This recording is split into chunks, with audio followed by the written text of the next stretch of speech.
1999 November Deepavali అప్పుడు మంత్రోపదేశం అయింది. ఇక మళ్ళీ మధ్యలో కొంతకాలం మానేశాను, సరిగ్గా చేసేవాడిని కాదు. ఇట్లా విచిత్రమైన రాత్రి 12 గంటలకు మా అన్నగారు వచ్చారు, తలుపు కొట్టారు. చూసే ఏంటి ఇప్పుడు వచ్చాడు అన్నయ్య, నీతో 12 వచ్చాను. ఎందుకు రావడం, అప్పటికే 70 ఏళ్ళ వయసు, రావాలా, ఎందుకు అవసరం లేదు కదా. లేదు, నువ్వు మంత్రం మానేసావు, చేయటం లేదా, నిజమే మానేసి అవట్లేదు, కుదరటం లేదు. నాకు డిపో మేనేజర్ అంటే ఆయన చాలా నొటోరియస్ జాబ్, అతను బేవగున్నారు, చాలా నొటోరియస్ డిపో అప్పట్లో. ఏం చేస్తా ఉంటే సంధ్యావందన గాయత్రి మాత్రం మానలేదు. అప్పుడు అన్న అవన్నీ చేస్తున్నా, ఇది కూడా చెయ్యి. నువ్వు దత్తుడు నొతలకు, నేను దత్తుడు వదలకు.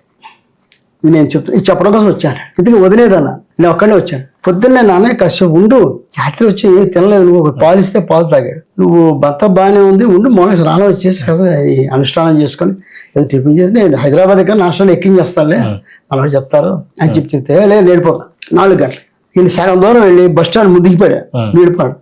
వాడు డ్రైవర్ ఏమో లేదని బాబు మా డిఎం గారు తిడతారండి, నేను చెప్తాను మీ డిఎంకి పాలేదు వెళ్ళిపోయి నేను పంపించాడు. ఈయన వెళ్ళిపోయాడు. అయిపోయింది. 2004లో కృష్ణా పుష్కరాలు వచ్చాయి. అప్పుడు మా అన్నగారు వదిలిగారు అక్కడికి వచ్చారు. ఆ రోజు అక్కడ రాత్రి నాకు ఐడియా వచ్చింది, అవునన్నయ్య నీకు మాట్లాడుతా చెప్పి.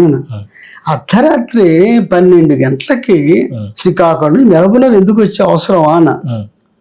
మహబూబ్నగర్ నేను రావడం ఏంటి, రాను అప్పుడు వచ్చాను మన కురపురాడు, అది కాదు మళ్ళీ వచ్చాను, నేను మళ్ళీ వచ్చాను, నేను ఎప్పుడు వచ్చాను.